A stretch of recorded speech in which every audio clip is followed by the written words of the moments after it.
Assalamualaikum warahmatullahi wabarakatuh. Alhamdulillahirabbil alamin, la haula wala quwwata illa billahil aliyil azim.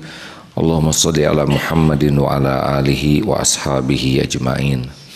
Mudah-mudahan kita digolongkan menjadi orang yang sangat bisa mengendalikan diri kita. Karena orang itu rusak karena tidak bisa mengendalikan diri, tidak bisa mengendalikan pikirannya, sehingga pikirannya melantur ke sana sini. Akibatnya dia menderita bukan karena masalah yang dia hadapi, tapi karena pikirannya tidak terkendali. Ngarang ini, ngarang itu. Ya, berapa banyak orang yang tidak bisa bersyukur karena sibuk dengan memikirkan keinginan yang tidak terkendali. Berapa banyak orang yang tidak bisa menghargai karunia karena sibuk dengan memikirkan yang tidak ada. Lalu apalagi yang kurang terkendali? Mulut. Ada yang mulutnya itu bunyi saja, bahkan sedang tidur juga bunyi. Itu ngorok namanya. Tapi lebih aman daripada bunyi yang tidak terkendali ketika bangun. Bicara itu mudah, tapi mempertanggungjawabkan yang tidak mudah. Bisa bicaranya bagus, tapi niat bisa tidak bagus.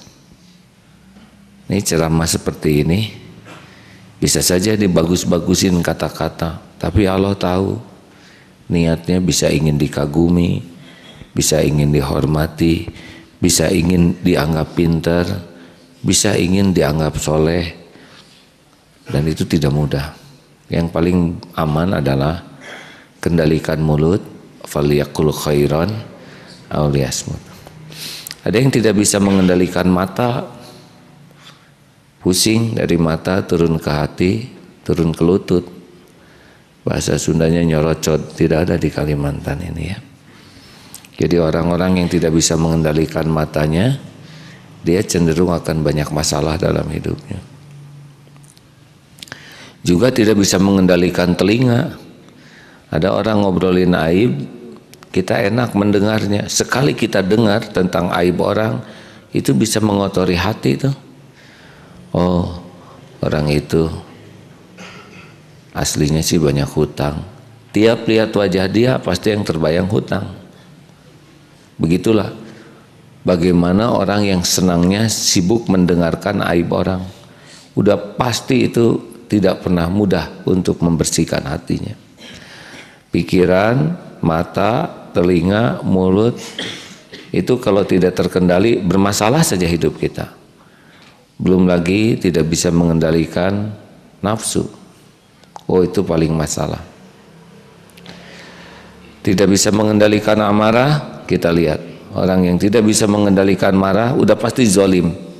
Kata-katanya zolim, sikapnya zolim, keputusannya zolim. Tidak bisa mengendalikan syahwat, kita lihat saja bagaimana orang berzina, memperkosa dan sebagainya. Tidak bisa mengendalikan hati, itu puncaknya. Dia bisa punya Tuhan yang lain selain Allah. Orang yang tidak bisa mengendalikan hati, dia bisa menuhankan uang, menuhankan jabatan, popularitas, menuhankan penilaian orang. Jadi hidupnya tuh hanya untuk dinilai orang saja, bukan untuk dinilai Allah. Bisa menuhankan suami, menuhankan istri, atau menuhankan dirinya sendiri, seperti Firaun. Jadi kita harus punya strategi bagaimana bisa mengendalikan diri. Mau tahu rahasianya? Nah, ini masalah kita, selalu ingin tahu rahasia orang ya. Karena ini kebenaran. Saya mohon maaf kalau mengulangi. Jadi kemarin selagi umroh itu, terima kasih para pendengar atas doanya, saya sudah sampai kembali di masjid. Jadi ketika umroh, selain melaksanakan umroh, juga mencoba tafakur. terakhir ini umrohnya rata-rata waktu tawaf ini hampir dapat dipastikan menurut hasil evaluasi yang tawaf itu betul-betul menikmati tawaf sampai ya hampir dapat dipastikan semuanya itu menikmati munajat. Begini, biasanya kalau sedang tawaf itu beragam cara. Ada yang seorang berteriak subhanallah, diikuti subhanallah semuanya. Satu rombongannya semua berteriak. Ada juga yang ngaji, ada berberagam, ada yang nunduk terus. Nah biasanya yang agak-agak berat itu kalau berkelompok, kemudian dia berpegang-pegangan sehingga menjadi satu rombongan besar yang membuat orang susah bergerak sana sini karena terhalang rombongan ini. Saya pikir tawaf itu harusnya sangat pribadi dengan Allah, di mana seseorang menikmati. Dan saya bayangkan di zaman Rasulullah juga tidak terbayang Rasulullah berteriak Robbana, Robbana, karena lebih pribadi ya, itu urusan hati dengan Allah. Tetapi tidak semua tahu ilmunya. Nah kemarin alhamdulillah ada rezeki sehingga membeli peralatan sejumlah hampir 50 set. Satu digunakan oleh saya gitu yang memimpin kafilah tawafnya, dan selebihnya dipakai headset masing-masing. Jadi telinga kiri kanan seperti ini, jadi lebih steril dari suara lain. Karena kalau berteriak saya khawatir mengganggu orang lain yang khusyuk. Nah dengan seperti menggunakan headset ke telinga itu bisa lebih memandunya lebih tenang. Hadirin, kita mulai tawaf, sebaiknya ditundukkan kepalanya, pandangannya, sehingga tidak melihat hal yang tidak perlu dilihat. Dan yakinilah Allah maha dekat, sami'an, qariban, wa huwa ma'akum, maha mendengar, maha dekat, dan dia bersamamu. Cukuplah berbisik apa yang terdengar oleh Allah dan oleh kita, sehingga tidak ada yang terganggu. Nah mulailah tawaf. Wah itu tawaf padat luar biasa kemarin tuh. Tetapi karena semuanya zikirnya lebih khusyuk ya, dengan zikir-zikir yang yang ada dalilnya gitu, tidak usah mengada-ada. Itu walaupun padat rapat sekali, depan belakang berbeda jenis, itu tidak, rasa-rasanya tidak terpikir sama sekali untuk melakukan perbuatan yang tidak baik. Walaupun itu kondisi lawan jenis laki perempuan ada dalam kondisi sangat dekat. Ini sedang sholat ini jelas jaraknya, benar? Di luar juga kita tidak akan pernah serapat. Di mall sekalipun kita tidak pernah begitu rapat. Tapi dalam tawaf itu dalam keadaan padat bisa sangat dekat. Kiri, kanan, depan, belakang bisa lawan jenis dan bukan muhrim. Tapi kenapa kondisi seperti ini tidak ada pelecehan seksual atau apa begitulah ya? Atau yang kejeduk tiba-tiba marah, menyikut yang lain, kemudian ngedengkek di smackdown. Enggak, tidak ada. Tahu sebabnya? Kata kuncinya sederhana, ternyata semua urusan menjadi terkendali kalau kita fokus berzikir kepada Allah. Oh ini rahasia penting hadirin. Kenapa dalam situasi yang kita mudah tergoda tapi godaan bisa menjadi lunak dan sirna? Karena orang fokus ingat ke Allah, ingat ke dosa, ingat ke syukur, menyebut subhanallah, walhamdulillah, wala ilaha illallah, wallahu akbar. Kalau pakai hati itu bisa berlinang air mata, betul. Bayangkan betapa banyak orang-orang yang lebih soleh, yang setiap malam bersimbah air mata qiyamul lail, yang siangnya menahan lapar, yang lisannya basah menyebut nama Allah, tapi belum pernah sampai ke tanah suci. Bahkan sebagian besar sampai akhir hayatnya tidak sampai ke tanah suci. Tapi kita orang-orang yang bergelimang dosa, yang berselimut aib, yang amalnya tidak seberapa, yang kikir, yang mata pikiran penuh dosa, ada di sini. Itu bisa menangis habis-habisan itu di sana. Apalagi ketika diajak untuk membaca bagian dari surat Ar-Rahman, fabi ayyi ala'i rabbikuma tukadziban, maka nikmat Tuhanmu manakah yang akan engkau dustakan? Dikala sebagian besar makhluk bukan manusia, kita diciptakan jadi manusia. Dikala manusia 7 miliar lebih, alhamdulillah kita ditakdirkan dapat hidayah jadi Islam. Tidak semua orang Islam bisa berada di tanah suci, alhamdulillah kita bisa berada. Waduh, itu bisa dinikmati betul. Nah, makin ingat begini kepada Allah, hilang itu pikiran kotor, hilang pikiran sakit hati atau ngeres itu. Berarti semua urusan itu akan sangat lebih mudah terkendali ketika kita memperbanyak zikir kepada Allah Subhanahu wa taala. Jadi persoalan kita yang terbesar dalam hidup ini adalah bukan masalah yang kita hadapi.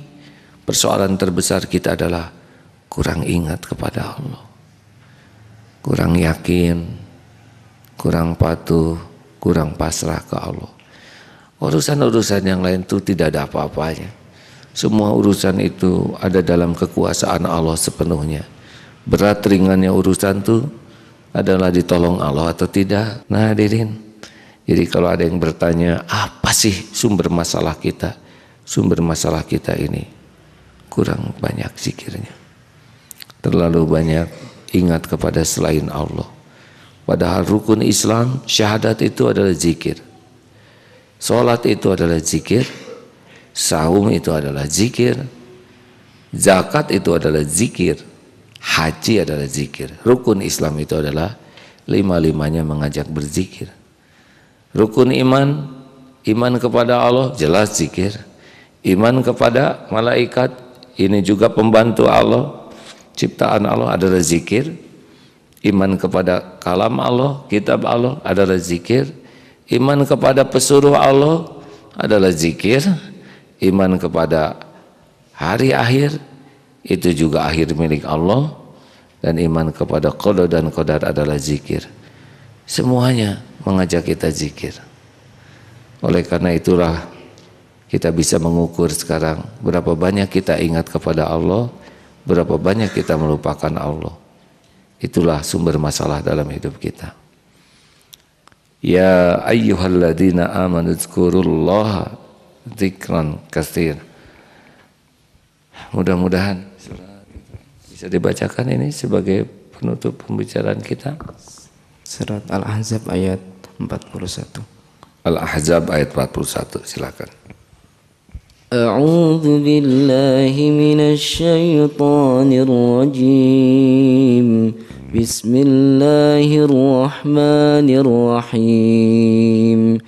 Ya ayyuhalladzina amanu dzkurullaha dzikran katsira wasabbihuhu bukratan wa asila. هو الذي يصلي عليكم وملائكته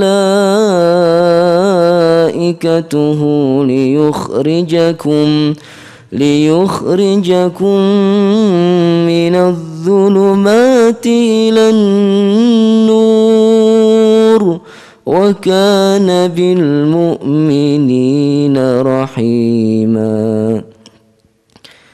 Wahai orang-orang yang beriman, ingatlah kepada Allah dengan mengingat namanya sebanyak-banyaknya dan bertasbihlah kepadanya pada waktu pagi dan pada waktu petang. Dialah Allah yang memberi rahmat kepadamu dan para malaikatnya memohon ampunan untukmu agar Allah mengeluarkan kamu dari kegelapan kepada cahaya yang terang, dan Dia Maha Penyayang kepada orang-orang yang beriman. Jadi kan timbangan terberat di akhirat itu apa? Akhlak, bukan sholat. Timbangan terberat di akhirat itu adalah akhlak. Nah, akhlak itu datang dari mana? Dari hati yang bersih. Hati yang bersih itulah hati yang banyak zikir. Nih contoh ya, kalau orang banyak zikir tuh enak. Lagi diam, duduk, berbaring, ada orang tidak ada orang sama. Kalau ada, jawab. Ada. Contoh ikhlas. Orang ikhlas tuh pasti orang yang banyak zikirnya, Pak. Nih, pelajaran ikhlas. Ada orang, tidak ada orang, Allah ada. Allah sekarang ada enggak? Lihat kita enggak? Orang lihat, orang tidak lihat, Allah lihat tidak? Orang tahu, orang tidak tahu, Allah tahu tidak? Yakin? Oh, ada yang enggak kelihatan oleh Allah? Ada yang kelupaan? Semua ada balasannya tidak? Adakah yang kelewat nggak kebalas oleh Allah? Ada yang salah gitu? Kita yang beramal, teman yang dapat pahala, ada yang meleset? Jawab. Tertukar? Ada yang bisa menghalangi? Misalkan saya mau dikasih sesuatu, terus ada yang bisa menghalangi nggak? Nggak ada. Makanya kalau orang udah yakin ke Allah tuh udah enak sekali, Pak. Rezeki saya nggak akan kemana-mana. Siapa yang mau bisa ngambil apa yang Allah beri ke saya? Saya bisnis, saya tidak pusing dengan rezeki. Yang saya takutkan dari bisnis saya adalah tidak barokah. Saya tahu persis apa yang untuk saya bakal ketemu dengan saya, dan apa yang bukan untuk saya tidak akan ketemu. Jadi mau ngapain dengki, benar? Ini enak hadirin, keyakinan seperti ini. Kita punya travel, biaya promosi itu harusnya katanya perusahaan itu 20 sampai 30% biaya promosi, Pak, supaya orang tahu dan orang ikut. Perusahaan MK Travel ini biaya promosinya 0,3%, Pak. Nyaris nggak ada promosi. Padahal saya lagi promosi sekarang. Tapi jamaahnya kemarin 8 bis. Tahun lalu 1.650 orang. Ini tahu dari mana? Tahu bagaimana mereka bisa ikut sampai berbondong-bondong? Ternyata promosinya adalah syariatnya dari orang yang pernah ikut. Orang yang ikut senang. Dia ngomong, udah tuh ikut umroh sama Agim aja. Enak. Tiap hari dapat ilmu, ibadahnya juga dibimbing. Ngomong satu puas, ngomong. Terus uangnya dikemanain? Uangnya dipakai sodako. Daripada pakai ngiklan, kita keluarkan untuk sedekah. Itu juga bisa 25%. Nah, jadi Allah yang menggerakkan, benar? Menggerakkan orang supaya ngomong. Akhirnya nah inilah kalau kita yakin, wah nanti gimana dong? Makanya kalau melayani itu tidak boleh melayani supaya orang daftar ke kita, jangan. Saya minta teman-teman yang bekerja itu jangan melayani jamaah supaya jamaah daftar ke kita, jangan. Layani jamaah supaya Allah ridho ke kita. Selebihnya Allah yang menggerakkan, itu zikir. Jadi tidak ada dengki-dengkian dengan travel yang lain. Mau apa? semuanya Allah yang menggerakkan, itu zikir. Mengerti ya hadirin? Bagaimana kalau dagang begini? Misalkan ini kan pedagang hampir sama, kita zikir, ya Allah, ya Allah, ya Allah, ya Allah, ya Razak, ya Razak, saya di sini ya Allah, gerakan ke sini. Itu mah licik hadirin. Kenapa harus begitu zikirnya? Ya Razak, ya Razak, ya Razak, belok. Saya di sini ya Allah, itu tetangga saya. Loh, memangnya hamba Allah cuman itu kan yang sebelah juga hamba Allah. Dia juga lagi zikir lagi ya Razak, ya Razak, ya Razak. Lebih banyak zikirnya. Udahlah, biarin Allah ngasih ke siapa aja sesuka Allah, benar? Contoh perjodohan. Wah, langsung semua. Kok Bapak senyum Pak? Kan udah. Perjodohan, mungkinkah ada jodoh yang tertukar?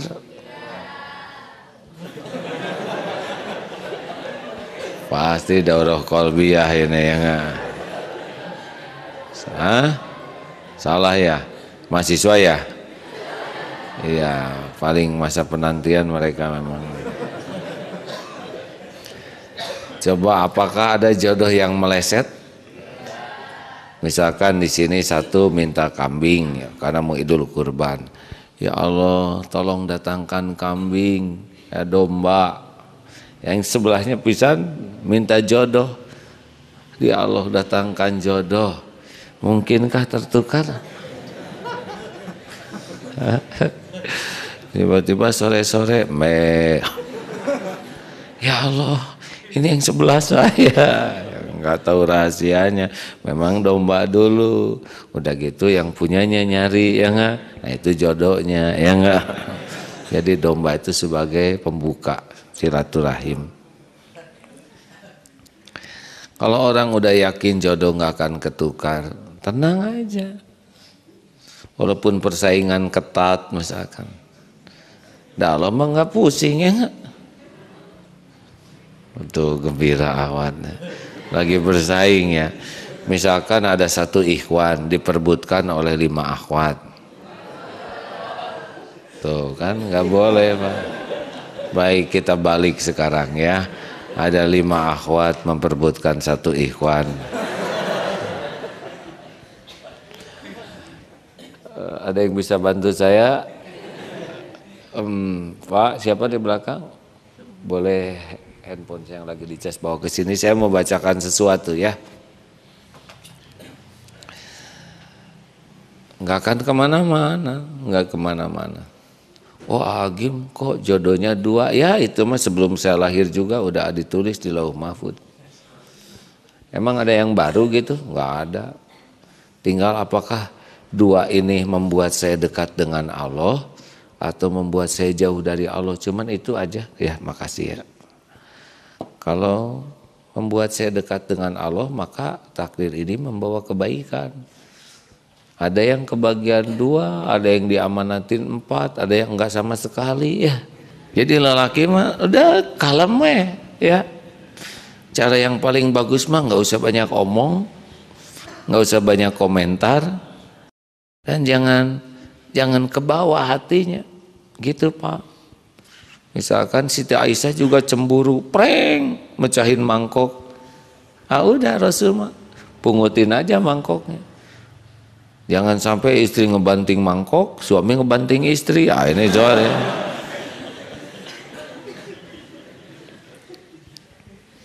Ahwat gimana kira-kira ada benarnya enggak? Enggak ada, belum nikah Pak. Kalau yang udah nikah mah ibu-ibu menunduk kayak dia, Allah itu mirip saya. Iya seperti yang itu tuh. Udah dengar cerita ini belum Pak? Tapi santri mau udah dengar ya yang Pak ya. Kita mau ke undangan, baju mana nih yang cocok Pak? Yang merah atau yang biru? Menurut Bapak yang paling pantas saya pakai yang mana? Yang biru Bu. Kalau pakai biru ibu keren sekali. Tapi kan merah juga bagus Pak. Oh iya, memang bagus juga. Boleh. Pas keluar saya hijau Pak. Udah stakar kebek dipikirin. Keluar masa suka dia aja pakai yang hijau ya. Ya sudahlah, biarin, nggak usah ngambek. Ngaca lagi, misalkan kalau udah agak senior, pelintir di depan cermin, pa, ya Bu, saya pakai baju ini kelihatan langsing ya Pak ya? Oh iya Bu, kelihatan langsing. Hah? Berarti kemarin gendut dong. Salah lagi.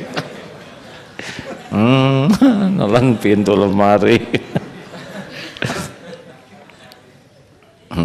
Sama lagi jalan-jalan ke mall juga. Pak, jaga pandangan. Iya Bu, ini juga dijaga. Jangan suka lihat wanita lain, nggak halal, dosa. Iya. Emangnya wanita itu sama saya cantikan mana? Atau cantikan ibu, Bu? Bohong, nggak percaya Pak. Ya udah, cantikan dia. Dasar lelaki. Nah, suami nelen botol. Nah, hadirin sekalian, ingat ya, kalau suatu saat rumah tangga udah tenang udah biasa wanita robah-robah pikiran. Contoh nih, Ibu, ini buat yang baru datang ya, yang udah tahu diam jawabannya, awas jangan ngebocorin. Ibu-ibu, Bu, kalau dikejar anjing, Ibu mau gimana? Bu, lari Bu. Kalau Ibu dengan anjing lari cepetan mana? Tuh kan, mikir. Jadi Ibu mah ngomong dulu baru mikir ya. Ibu dikejar anjing, lari, pasti gitu Pak. Tablik akbar makanya ribuan orang. Ibu kalau dikejar anjing mau gimana? Lari. Ibu dengan anjing kalau lari cepetan nah, anjing. Jadi kayak baru kepikir. Nah itulah dunia wanita yang ngomong dulu baru mikir. Dan kita nggak boleh jengkel Pak. Mana ibu-ibu tamu mana Cung? Ibu-ibu yang baru datang Kalimantan Cung. Hilang lagi ha? Bu, Kalimantan mana? Shh, Bu, Ibu, apakah Ibu mau punya suami jujur? Jawab yang keras, mau tidak? Yang mantap, apakah Ibu mau punya suami jujur? Tuh mau Pak. Apakah Ibu siap kalau suami Ibu mengatakan yang sejujurnya? Tuh kan diam, nggak jelas kata saya juga. Bayangin Pak, 2 pertanyaan aja nggak selamat Pak, dua-duanya. Ibu harus sadar ya, Ibu tuh kayak gitu aslinya ya. Bapak nggak usah memanfaatkan semua ini untuk kepentingan pribadi Pak. Baik, ada pertanyaan silakan. Ya Pak, ada 2 yang mau nanya. Boleh yang ini dulu ya Pak ya, supaya mikrofonnya dekat.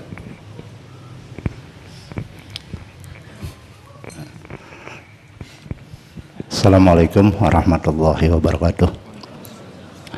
Nama Humaydi, tempat tinggal di Kalimantan Selatan. Sangat menarik kami dan mudah-mudahan apa yang disampaikan oleh AA tadi dapat kami amalkan, terutama sholat tahajud ya. Dan merokok, alhamdulillah saya enggak bisa rokok Pak.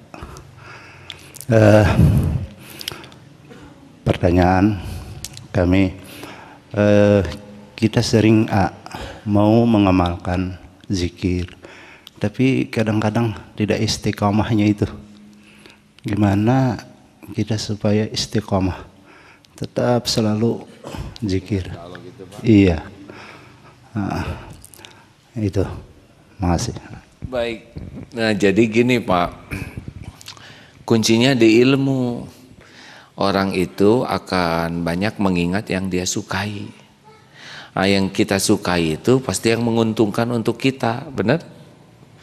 Misalkan kita punya teman baik, kita jadi ingat dia terus. Nah sekarang kalau kita udah tahu Allah yang maha baik, pasti susah lupanya Pak. Kita udah tahu cuman Allah nih yang bisa ngasih sama saya, pasti kita minta ke Allah. Kayak khusyuk, itu khusyuk tuh bisa Pak. Contohnya saya sering lihat orang-orang khusyuk di sini yang pinjam uang. Khusyuk.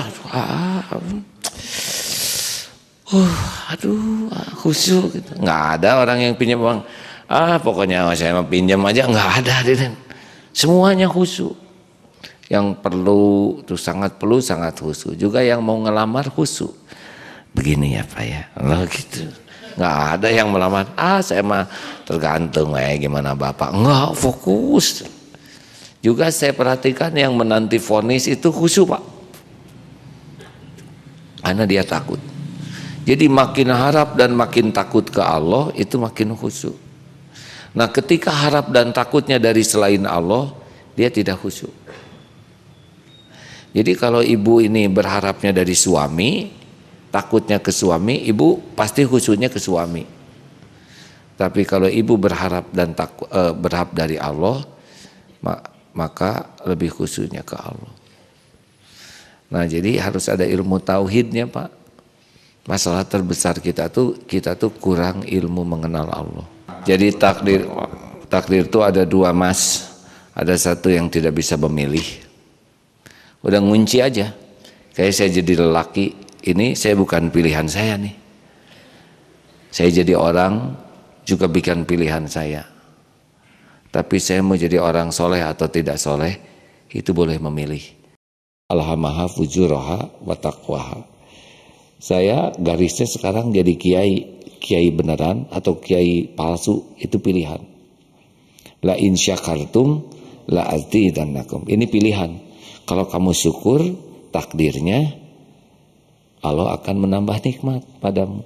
Kalau kamu kufur nikmat, takdirnya azab yang datang. Jadi semuanya sudah tertulis, tinggal mau milih yang mana. Mau milih sholat di masjid, takdirnya sepanjang malam dikasih pahala seperti sholat.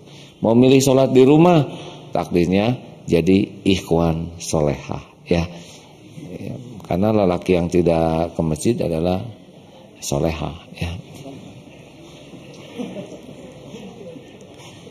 Sekarang keluar dari sini Mas, terserah mau sedekah mau tidak. Kalau sedekah langsung didoakan malaikat, takdirnya didoakan malaikat, dilipat gandakan rezeki, ditolak bala. Tidak sedekah, takdirnya mungkin anjing yang lewat yang tadinya tidak tertarik, si kopet ya, maka dia akan. Jadi begitu, semua tertulis, tapi ada yang boleh milih Mas. Wa may yattaqillah yaj'al lahu makhrajan. Barang siapa takwa, baginya jalan keluar. Dan Allah berikan rezeki yang tidak diduga-duga. Kalau milih takwa, maka takdirnya akan banyak jalan keluar. Milih enggak dekat dengan Allah, takdirnya serba susah, serba kekurangan, rumit, gitu Mas.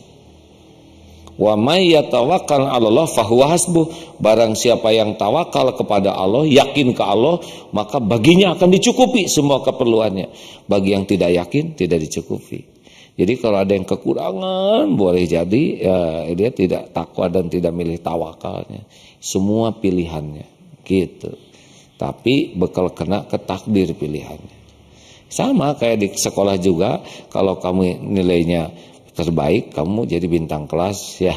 Kalau kamu tidak belajar, nilai buruk, kamu tidak naik kelas. Ada garisnya di sekolah juga, ya kan? Gitu Mas. Jadi tidak boleh nyalahin takdir, karena kalau menimpa keburukan pasti dari kita sendiri. Kalau kebaikan pasti dari Allah. Kalau saya begini, saya pasti menyebutkan semua karunia Allah. Tapi kalau saya bikin kena musibah, itu pasti diundang oleh dosa saya sendiri. Gitu, itu ilmu takdir ya. Nah ini ada santri Yeni Yuningsih kecelakaan. Ini mau diwisuda Hafizoh nih. Allah menguji nih. Ada yang nabrak, kakinya patah. Dan baru selesai disambungkan lagi. Tapi recovery perlu banyak dana. Kita sedekah aja buat beliau ya. Karena kita tidak tahu di luar nanti takdirnya apa untuk kita. Mudah-mudahan inilah yang akan membuat kita berpahala dan dijauhkan dari takdir musibah. Seseorang pakai ini, Dek, sorban, manfaatkan. Ya, sedekah. Tidak akan berkurang. Ya, sambil pertanyaan lain ada? Akhwat seorang, nggak usah dibuka kerudungnya, pakai yang lain, enggak. Silakan dek. Ayo muter. Ikutan semua ya. Ini untuk biaya operasi. Akhwat ada alatnya enggak? Ya silakan, ada pertanyaan lain. Bismillahirrahmanirrahim. Ciri amal ibadah diterima atau ditolaknya itu seperti apa? Apakah teraplikasikan dalam kehidupan sehari-hari atau tidak? Ya kalau gini ya, kan kita Allahumma inni as'aluka ridhoka wal jannah. Kita ingin ridho Allah. Ridho Allah itu ada di mana? Ridho Allah itu ada pada amal yang disukai Allah. Kalau itu amal diterima oleh Allah, pada waktu amal itu sendiri dikasih enak deh. Kayak misalkan sholat. Sholat kita disukai Allah, pasti kita enak waktu sholat itu. Karena amal yang Allah terima itu pada waktu kita mengamalkannya aja diberikan kenikmatan. Ada orang yang sholat tapi seenaknya aja. Ciri-ciri yang gak diterima ya kayak gitu sholatnya, sekenanya. Kayak doa ya. Doa yang akan diijabah oleh Allah itu dia nikmat dalam doa itu, hadir. Sama sedekah juga. Ada orang yang nikmat sekali ketika sedekah itu, nikmat menolong orang. Nah, salah satu di antara ciri amal kita diterima di dunia ini adalah diberi kenikmatan dalam amal itu. Ya, sungguh sangat nikmat kalau seandainya kita sebagai hamba Allah itu bisa salat tahajud ayah, apalagi bisa meneteskan air mata ayah. Cuman yang pengen saya tanyakan, mungkin sebagian dari kita susah untuk menangis. Kira-kira apa yang harus kita lakukan, atau mungkin bagaimana untuk menghadirkan hati, atau mungkin apakah keras hati kita? Menangis itu macam-macam ya, ada yang kejepit pintu menangis gitu. Ada juga yang menangisi masalah, aduh nasib, nangis. Tapi menangis yang bagus itu adalah satu, menangisi dosa. Ya, ampun ya Allah, ampun. Nah kalau udah perih gitu ya, satu nangis dosa. Yang kedua nangis syukur. Terima kasih ya Allah, orang seperti saya yang kotor oleh Engkau ditutupi aib, diberikan nikmat. Oh itu bisa nangis. Nangis tobat, nangis syukur. Ada lagi nangis kangen ke Allah tuh ya. Cinta ini tangis. Tuh ya Allah, saya ingin bisa berjumpa denganmu. Nah ini enggak ke dosa, enggak ke syukur, tapi Engkau teh maha baik gitu. Jadi pengen aja, pengen bisa pulang, pengen bisa lihat Allah gitu. Wah itu pasti semuanya ini tergantung zikirnya, kekuatan keyakinan ke Allah. Udah segitu ya. Sekarang mau banyak nyebut Allah aja terus we, ya Allah, ya Allah, ya Raja, astagfirullah. Walaupun belum ingat ke Allah, mulut terus aja zikir. Itu aja dulu, kalau ngaji we sepanjang jalan. Allahu la ilaha illahu wal hayyul qayyum la ta'khudhuhu sinatun wa la naum. Atau qul huwallahu ahad Allahu samad lam yalid wa lam yulad wa lam yakul lahu kufuwan ahad. Atau subhanallah walhamdulillah wa la ilaha illallah wallahu akbar. Kalau saya favoritnya mah istighfar, astagfirullahaladzim, astagfirullahaladzim. Kalau Ustaz Yusuf Mansur katanya udah tambahin atuh sayang, mending astagfirullahaladzim. Lil mu'minina wal mu'minat, ya Allahumma ighfir lil mu'minina wal mu'minat wal muslimina wal muslimat. Oh itu lebih bagus katanya, daripada cuma minta ampun buat sendiri, juga tobat aja buat yang lain-lain. Benar juga. Saya pernah ketemu dengan seorang kekasih Allah lah, itu di Ka'bah tuh doanya tuh itu aja, Allahumma ighfir lil mu'minina wal mu'minat wal muslimina wal muslimat. Nangis. Jadi beliau itu sangat ingin orang Islam itu diampuni oleh Allah semuanya. Demikian semuanya, akhiri dengan subhanakallahumma wa bihamdika asyhadu alla ilaha illa anta astaghfiruka wa atubu ilaik. Assalamualaikum warahmatullahi wabarakatuh.